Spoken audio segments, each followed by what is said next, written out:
आताची सर्वात मोठी न्यूज तो सीसीटीव्ही पुरावा समोर येताच मनोज जरांगेंनी थेट धनंजय मुंडेवर डांगली तोफ। पंकजा मुंडेबद्दल मोठं विधान। बीड जिल्ह्यातील मस्साजोगचे सरपंच संतोष देशमुख यांची हत्येपूर्वी औदा कंपनीच्या अधिकाऱ्याला धमकी देण्यात आली होती। या विषय संदर्भातील एक सीसीटीव्ही पुरावा समोर आला आहे।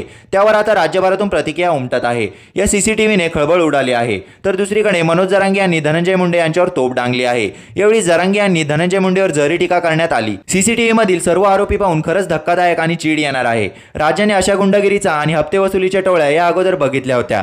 काय वाईट बघायची वेळ या धनंजय मुंडेंच्या टोळीने आणली आहे, असा घणघणाट त्यांनी घातला। आजचा व्हिडिओ तर खूप धक्कादायक आहे। एका जागेवर बसून खंडणी मागायचं आणि खून करायचा जर कट शिजवण्यात येतो। एक मंत्री संघटित गुन्हेगारीला पाठबळ देतो। खंडणी मागणारे आणि आरोपी हे एकच असल्याचे जरांगे म्हणाले। खंडणी मागायला लावणारी वेगळी टीम, खून करायला लावणारी वेगळी टीम आणि हे सर्व करून घेणार मरोक्या अशा 3 टीम या गुन्ह्यात असल्याचे जरांगे म्हटले।